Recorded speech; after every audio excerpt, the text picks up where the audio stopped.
नमस्कार। गीता महापुराण में कहा गया है कि परिवर्तन संसार का नियम है और परिवर्तन हुआ भी है। ये हमें बताने की ज़रूरत नहीं है।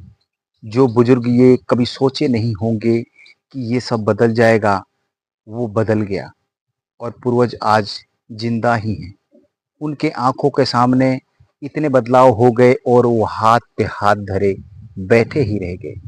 आज जिसमें बदलाव की बात कर रहा हूँ, लोग इस पे कुछ बात नहीं करना चाहते हैं, कोई प्रतिक्रिया नहीं देना चाहते हैं। कोई बात नहीं, हमारे सामने ही एक दिन हमारी पीढ़ी, आने वाली पीढ़ी बदलाव कर देगी और हम हाथ पे हाथ धरे बैठे ही रह जाएंगे। और बदलाव क्या क्या हुए हैं ये मुझे बताने की ज़रूरत नहीं है, ये सबको पता है। थोड़ा पीछे जाके देखेंगे, अपने 10 साल, 20 साल, 25 साल पीछे जाके देखेंगे तो पता चल जाएगा कितने बदलाव हुए हैं और हम सोचते ही रह गए। तो हमारी आने वाली पीढ़ी वो बदलाव करेगी, क्योंकि उसमें सेहत का मामला है, जिसमें हमारी मानसिक स्थिति, शारीरिक स्थिति और आर्थिक स्थिति पे असर पड़ा है। तो उसमें बदलाव तो होने ही है, आज हम उसके बारे में सोचें या ना सोचें। तो चलिए, मैं उसके बारे में आज थोड़ा मैं हिंट दे देता हूँ कि हमारी आने वाली पीढ़ी उस बदलाव को करेगी, तो क्या पता मेरे वीडियो से उनको कुछ सहायता मिल जाए। शादियाँ हम पूर्वज के परंपराओं के हिसाब से करेंगे, हम कानून के हिसाब से करेंगे। शादियाँ हम मंदिर में करेंगे और वेद मंत्र के सभी उच्चारण के साथ करेंगे और दो अनजान परिवार का तब जाके विचारों का मेल होगा, क्योंकि उसमें रुपये का ना लेना होगा ना देना होगा। उसमें ना लड़के वाले का एक भी रुपया खर्च होगा, ना लड़की वाले का एक रुपया खर्च होगा और बुजुर्गों का आशीर्वाद भी मिलेगा। मैं अगर ये कह दूं कि आज हम ये सोच रहे हैं कि हम बुजुर्गों के हिसाब से ही चल रहे हैं, तो ये कहना कहीं ना कहीं गलत होगा, क्योंकि शादियाँ कैसे हो रही हैं ये आपको भी पता है, हमको भी पता है। ये बताने की ज़रूरत नहीं है। उसमें विचारों का मेल तो हो ही नहीं रहा है, क्योंकि अगर हम लड़के वाले हैं और लड़की वाले से पैसा लेते हैं और वो मुसीबतों का सामना करते हैं, तो हमारे विचारों का कभी मेल हो नहीं सकता, क्योंकि हमारे पीठ पीछे वो गालियाँ ही देंगे कि क्या वो मेरा रिश्तेदार कहने के लायक है। उसके चलते मैं कितने कर्जे में डूब गया, उसके चलते मैं पीछे हो गया। वो कभी हमारी इज्जत नहीं कर सकता है, तो विचारों का मेल कैसे हुआ।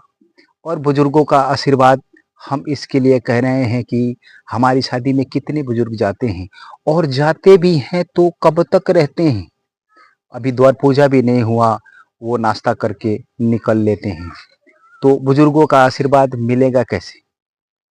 और पैसा इतना खर्च हो जाता है कि हम क्या ही बताएं उसके बारे में।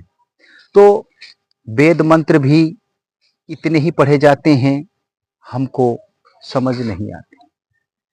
तो हम क्या कहें कि पूर्वजों के हिसाब किताब से हम चल रहे हैं, लेकिन वही शादी मंदिर में होगी तो वेद और मंत्र के सारे उच्चारण होंगे और दो अनजान परिवार के विचारों का भी मेल होगा। इसके लिए कि उसमें खर्चे का कोई नाम नहीं है और बुजुर्गों का आशीर्वाद भी उसमें हमको मिलेगा, क्योंकि हमारे बुजुर्ग उसमें खाने के लिए नहीं, केवल आशीर्वाद देने के लिए जाएंगे।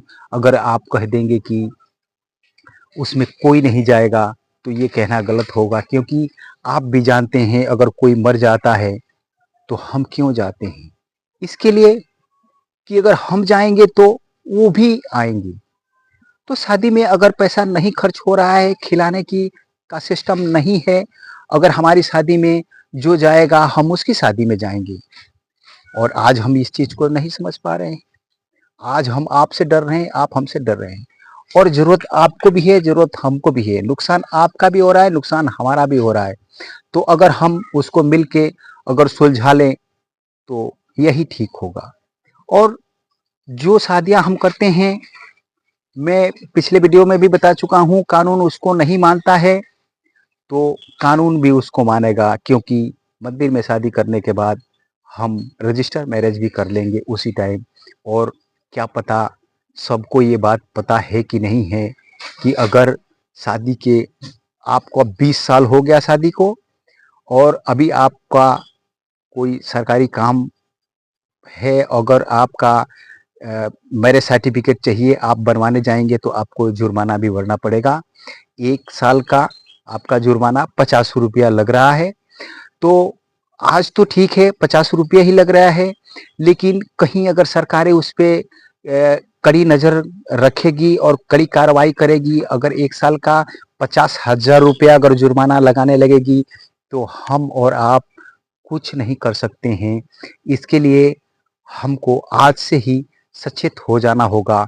और मैं तो ये कहता हूँ, आपसे हाथ जोड़ के ये कहता हूँ कि मेरी बातों को आप सबके बीच में रखिए।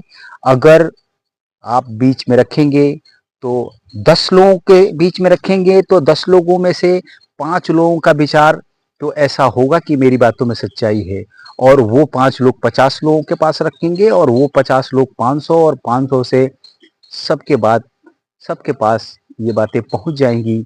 अगर सबका विचार मिल जाता है तो सोचिए कितनी अच्छी बातें होंगी। चलिए, इसके आगे की बात मैं अगले वीडियो में बताऊंगा।